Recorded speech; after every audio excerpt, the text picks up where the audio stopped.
कहानी है रामपुर गांव की, जहां के मर्द महिलाओं को हमेशा नीचा दिखाने की कोशिश में रहते। अरे अभी तक खाना नहीं आया, क्या मुझे एक और शादी करने की जरूरत है? नहीं जी नहीं, ऐसा मत करना, वरना मैं कहाँ जाऊंगी। खाना लेकर मैं अभी आई जी। गांव की पंचायत में भी फैसले हमेशा औरतों के खिलाफ ही रहते। मैं जो फैसला सुनाता हूँ वो भगवान की आज्ञा होती है। इस लड़के ने अपने मन से शादी करके अच्छा नहीं किया। लड़के को घर भेज दो और इसकी शादी इसकी जाति की किसी लड़के से करवा दो, लेकिन ये लड़की, इसे तो गांव के बाहर निकाल दो। नहीं नहीं जमींदार साहब, ये क्या बोल रहे हैं? ऐसा नहीं हो सकता। मेरी बेटी मासूम है, इसे अच्छे बुरे की समझ नहीं है। अरे कहाँ जाएगी ये बेचारी? कहाँ जाएगी? इतनी चिंता है तो पूरे परिवार का गांव निकाला कर देते हैं। बेचारे पूरे बसे बसाए परिवार को गांव छोड़ना पड़ता है। चाहे जो हो, अगर बेटियों को कंट्रोल नहीं कर सकते तो गांव में रहने का कोई मतलब नहीं है। यहाँ औरतों को दब कर रहना होगा। कोई भी अपने हिसाब से कुछ नहीं कर सकता, सब ईश्वर की मर्जी से ही होगा। तभी गांव का एक आदमी दौड़ा दौड़ा आता है। सरपंच साहब, जमींदार साहब, वो कालिया है ना, उसकी बेटी पढ़ने के लिए शहर जा रही है। अच्छा, ये कब हो गया? और कालिया की हिम्मत कैसे हो गई ऐसा करने की? लेकर आओ उसे और उसकी बेटी को।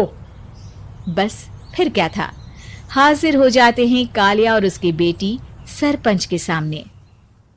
और कालिया, ये क्या सुनने में आ रहा है? बेटी को इंजीनियर बना रहा है तू? और ये बता, गांव में तो स्कूल नहीं है, फिर कहां से इतनी क्लास पास कर गई तेरी बेटी? राधा, जो कि कालिया की बेटी है, उसे लगता है कि सरपंच उसकी तारीफ कर रहे हैं। सरपंच जी, मैंने ऑनलाइन पढ़ाई की है, डिस्टेंस लर्निंग से। सभी में मैंने अच्छे नंबर पाए हैं, जिसे देखते हुए शहर की इंजीनियरिंग कॉलेज में मुझे स्कॉलरशिप मिली है। वाह जी वाह, क्या होती है ये?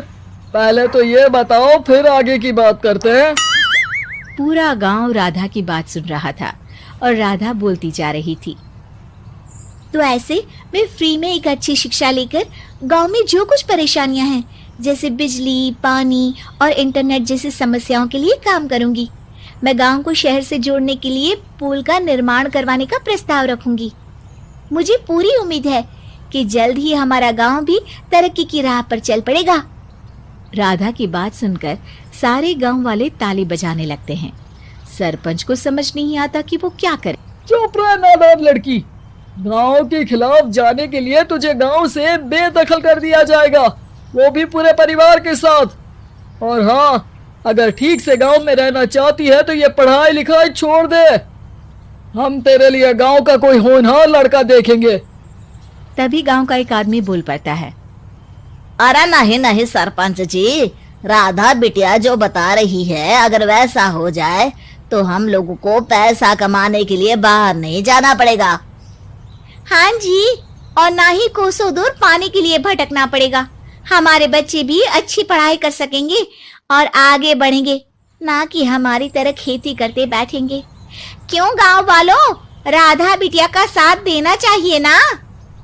सरपंच देखता है कि गांव राधा के साथ है तो वो चुप हो जाता है। वो घर आकर अपने सलाहकार से बात करता है, जो बहुत ही चालाक किस्म का इंसान होता है। अरे सरपंच साहब, आपको बहुत ही होशियारी से काम लेना पड़ेगा। एक बार गांव तरक्की कर गया, यहाँ के बालक पढ़ लिए तो कोई ना पूछेगा आपको। और फिर ये जो बेटा और बेटी है ना आपके, इनको भी आम लोगों की तरह ही जीवन जीना होगा। हाँ, लेकिन करे तो क्या करे? वो ना आप मुझ पर छोड़ दीजिए, बस मैं जैसा बोलूं करते जाइए। अगले रोज सुबह जब गांव वाले सोकर उठते हैं तो राधा के घर के बाहर और साथ ही वो लोग जिन्होंने राधा का सपोर्ट किया था, उनके घर के आगे लाल रंग से कल आऊंगी लिखा होता है। कल आऊंगी, ये क्या होता है? अरे यह तो खून से लिखा है, लगता है कोई भूत प्रेत या चुड़ैल का साया है। चलो सरपंच जी के पास चलते हैं। सभी सरपंच के पास जाकर उसे सारी बात बताते हैं। अरे ये तो बड़ी मुश्किल की बात है। चलो मैं एक बाबा को जानता हूँ, उन्हें बुला लेता हूँ। सरपंच बाबा को लेकर गांव के घर के बाहर जाता है। ओहो, तो ये वो चुड़ैल है जो उन लोगों को निशाना बनाते हैं जो गांव को बदलने का सपना देखते हैं। वो गांव को ऐसे ही संपन्न देखना चाहती है, वो नहीं चाहती कि कोई बाहरी यहाँ का कायाकल्प करे।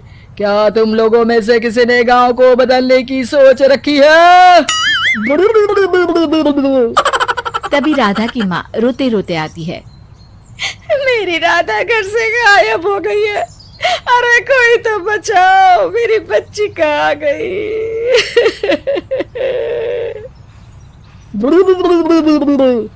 ले गई वो चुड़ैल, तेरी बच्ची को ले गई। अब वो उसे श्रापित करके छोड़ेगी, उस पर चुड़ैल का साया हो जाएगा। तभी बुरी सी हालत में राधा भी वहां आ जाती है। उसके बाल चुड़ैल की तरह फैले होते हैं और कपड़ों में खून लगा होता है। सभी राधा को देखकर डर जाते हैं। माँ, पता नहीं मुझे कौन उठा कर ले गया था। अरे दूर दूर हो जा चुड़ैल, अब हम लोग इस गांव में नहीं रुकेंगे। अरे कैसी बातें कर रहे हैं आप? कल तो आप मेरे भरोसे गांव का हुलिया बदलने, अपने बच्चों को पढ़ाने और तरक्की उन्नति की बात कर रहे थे, तो आज क्या हो गया आपको? ये फिर तुम लोगों को बहकाएगी। ये चुड़ैल गांव में आ चुकी है, ऐसे ही ये तुम्हारे घर के बच्चों को भी ले जाएगी। गांव वाले राधा को गांव से बाहर निकाल देते हैं। उसके माँ बाप रोते रहते हैं, लेकिन गांव वाले नहीं मानते। मैं भी अपनी बहन के साथ गांव के बाहर रहूंगा, लेकिन वो पढ़ाई नहीं छोड़ेगी। वहीं सरपंच के घर पर सलाहकार कहता है। देखा, सांप भी मर गया और लाठी भी नहीं टूटी। लेकिन अगले ही दिन सरपंच के घर के बाहर भी वही शब्द लिखे होते हैं। और फिर सरपंच की बीवी कहती है, हमारी बेटी को किसी ने अगवा कर लिया है। तभी राधा का भाई वहां आ जाता है। अरे गांव वालों, मैंने सरपंच जी की बेटी को देखा था, वो चुड़ैल उसे उठाकर ले जा रही थी। अरे क्या मजाक कर रहे हो? नहीं नहीं सरपंच जी, आप नहीं जानते, वो चुड़ैल अब आपकी बेटी में आ जाएगी, जैसे राधा के अंदर आ गई थी। तभी सरपंच की बेटी वैसी ही हालत में वहां आती है जैसे राधा आई थी। पापा, पता नहीं कैसे मैं गायब हो गई थी। चुड़ैल, इसके अंदर भी चुड़ैल का साया है, मारो इसे। अरे नहीं नहीं, इसे भी राधा के पास गांव के बाहर ही भेज दो। अरे चुप रहो, मेरी बेटी कहीं नहीं जाएगी और चुड़ैल बुड़ैल कुछ नहीं होता है। अरे कैसे बात कर रहे हो सरपंच जी? आप तो बोल रहे थे कि आपका फैसला भगवान का ज्ञान होता है, तो अपने पर बात आई तो अब आप ऐसे बोल रहे हैं। अरे ना ना ना, आपको अपनी बेटी को त्यागना ही होगा। अरे बुलाओ बाबा को। राधा का भाई बाबा को ले आता है, जिसे अब गांव वालों के डर के कारण सच बोलना पड़ता है। मैं कोई बाबा नहीं हूँ, मैं तो मोची था। ये सलाहकार महोदय ने मुझे कहा था एक्टिंग करने को, वो मुझे पैसे देने वाले हैं। अब मुझे माफ कर दो। गलती हो गई, मुझे माफ कर दो।